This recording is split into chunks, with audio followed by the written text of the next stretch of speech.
The glamorous facade of violence, a tragic continuation.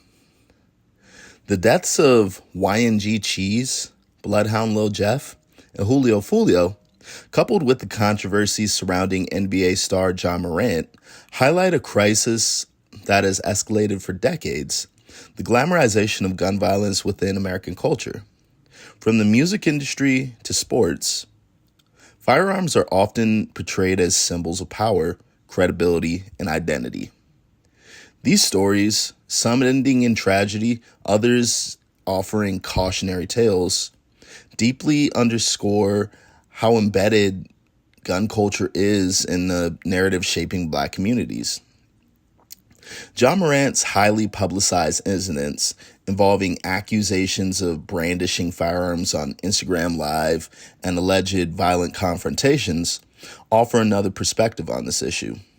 While Ja Morant has not been a victim of gun violence, his actions reflect the normalization of guns as status symbols, even in spaces where they seem out of place.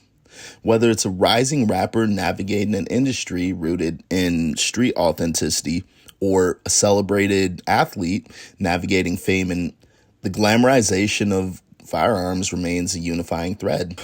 For decades, American media, from action movies to music, has marketed guns as symbols of identity and power.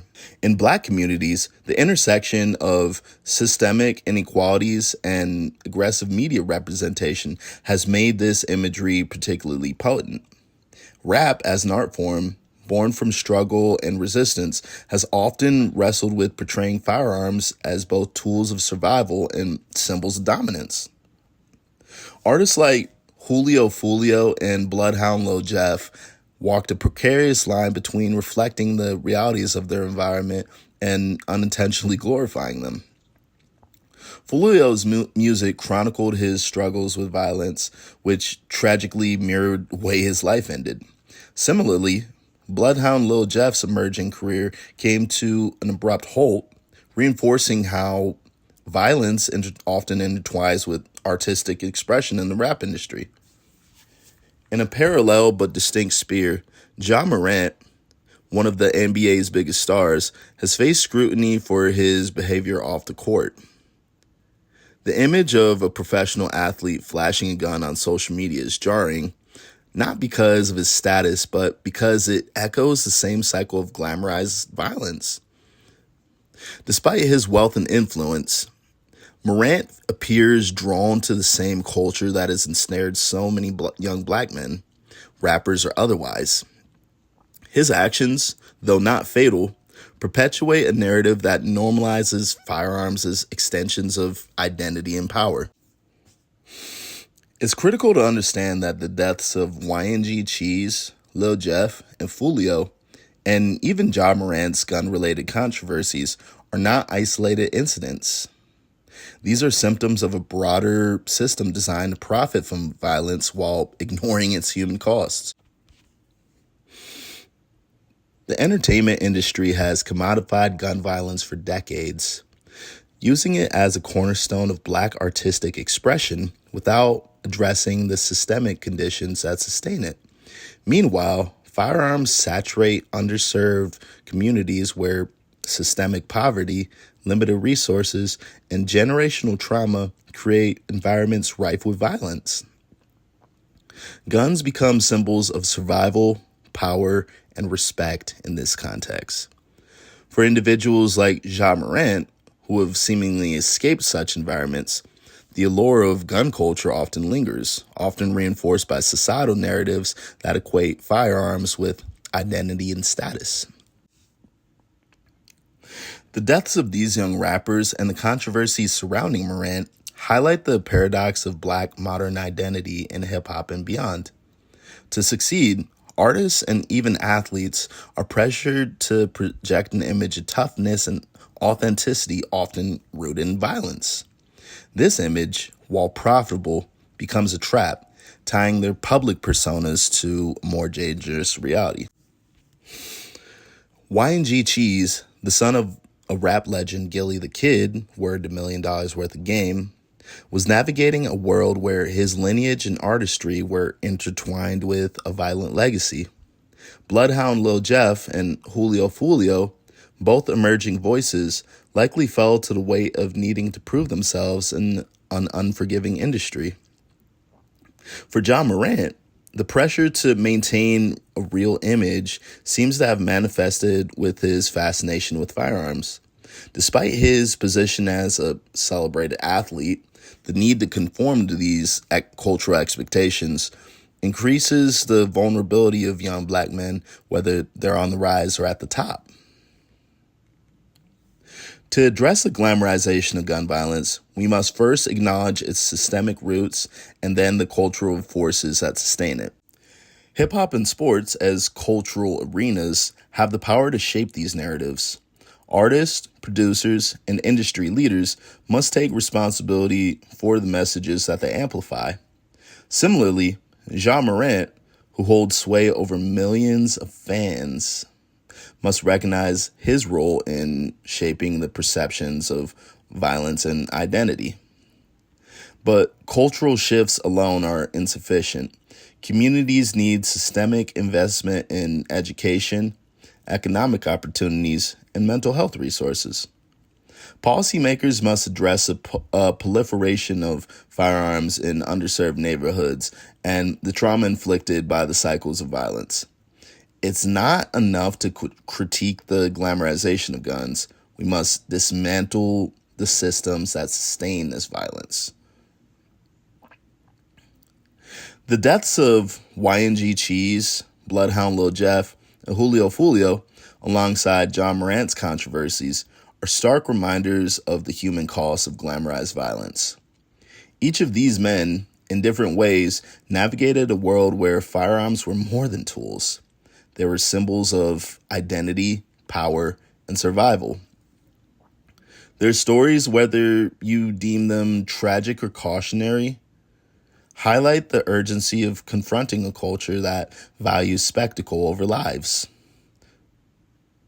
Until we dismantle the systems perpetuating these cycles, we will continue to lose individuals and futures and communities to a narrative that profits from destruction.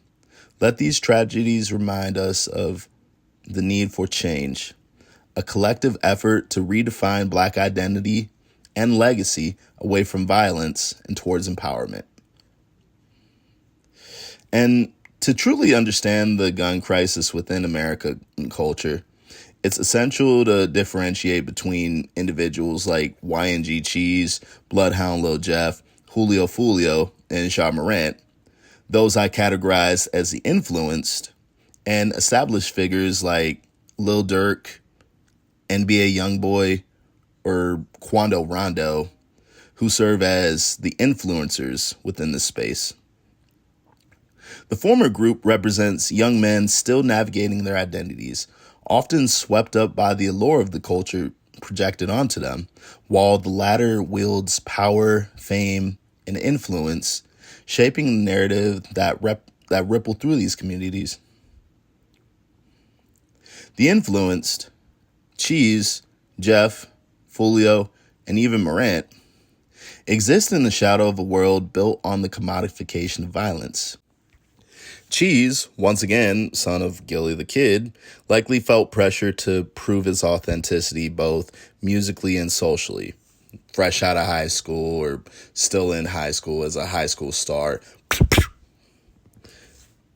Then we got Bloodhound Lil Jeff and Julio Fulio, who were once again emerging artists whose music chronicled their gritty realities, often as a means of survival within the competitive and very dangerous rap industry. Even John Morant, despite being an NBA star with enormous wealth and opportunity, and from what I've read and heard, like an amazing upbringing, appears captivated by a culture that glamorizes firearms and toughness. These men are a product of an ecosystem that celebrates guns as symbols of status and identity, leaving them vulnerable to the consequences of this dangerous ideology. In contrast, established figures like Lil Durk, Quando Rondo, and NBA Youngboy occupy the role of influencers with massive platforms and substantial influence. They shape the cultural narratives that trickle down to those who admire and emulate them. Their music and public personas often amplify the themes of violence, revenge, and survival, making them the tastemakers within a culture that glamorizes aggression. While their work often reflects real-life struggles, their prominence ensures that these messages reach far beyond their original context, often influencing impressionable audiences like Cheese, Folio, and even someone like Morant. The intersection of power, violence, and influence is perhaps most disturbingly illustrated by the case of Big Jook, the associate of Yo Gotti or his brother or some shit, who allegedly paid Young Dolph's murderers only $800 to take his life. Of course, he got promised like way more, like $100,000 or something, but this scenario highlights the transactional nature of violence within these circles, where disputes are often not resolved through dialogue, but through bloodshed, and often at shockingly low costs. Big Jook's alleged involvement points to a grim hierarchy, where those with power and influence can leverage violence to maintain dominance or settle scores, while young, desperate individuals are manipulated into carrying out these deadly orders.